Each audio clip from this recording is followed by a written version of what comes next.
You're watching KREX News. Hello, and thank you for watching the KREX News Week in Review. I'm Chad Roderick. Now, City Council held a special meeting on Thursday to discuss the future of 4th and 5th Street.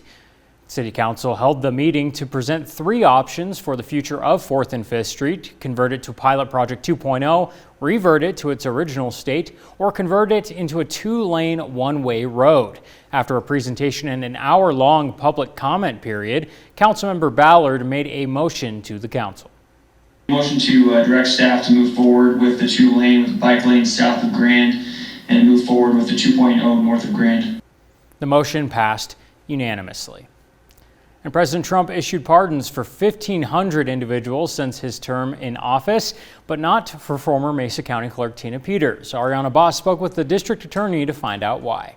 President Donald Trump pardoned three more high-profile convicts this week, which has some wondering, will Tina Peters ever make the cut? The former Mesa County clerk convicted of participating in a security breach linked to the 2020 Biden-Trump presidential election has been called a, quote, hostage and an innocent political prisoner by President Trump. Still, Peters sits behind bars, serving out a 9-year prison sentence. So why hasn't the president pardoned her? According to the Department of Justice, only federal criminal convictions, such as those adjudicated in the U.S. district courts, may be pardoned by the president. The chief executive at whichever level has pardon authority for the crimes that occurred in their territorial jurisdiction.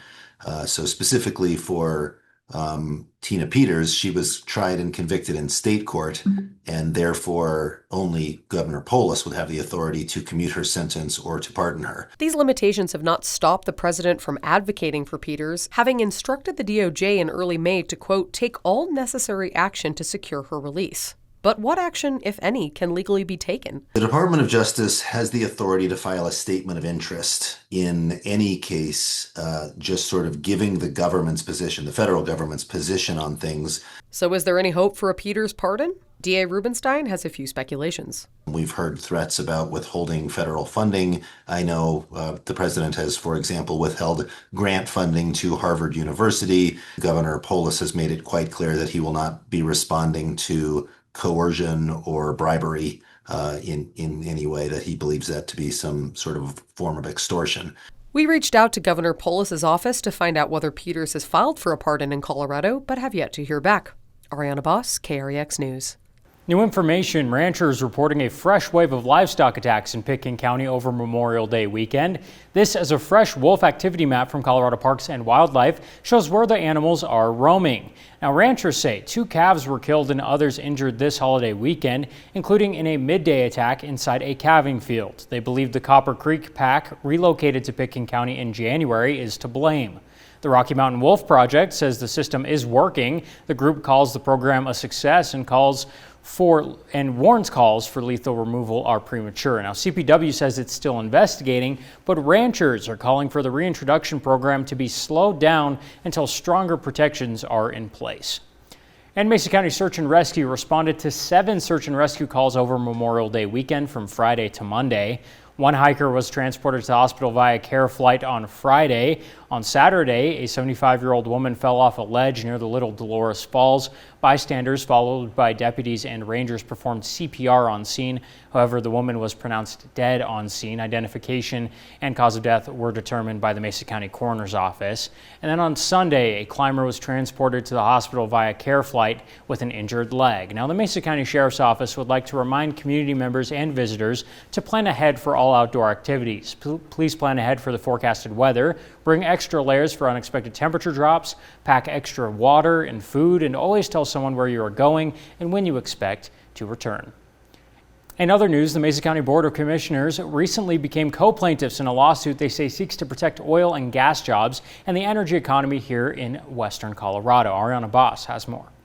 A lawsuit is underway challenging newly revised air quality regulations here in Colorado, and the Board of Mesa County Commissioners just joined the fight. The suit, initially brought by West Slope Colorado Oil and Gas Association, comes in response to recent enactments of new greenhouse gas rules by the Colorado Air Quality Control Commission. The Board of Mesa County Commissioners are now co-plaintiffs in the suit. Commissioner Cody Davis sat down with me this morning to explain the decision. A lot of times those rulemakings or even legislature don't consider those impacts to the local community.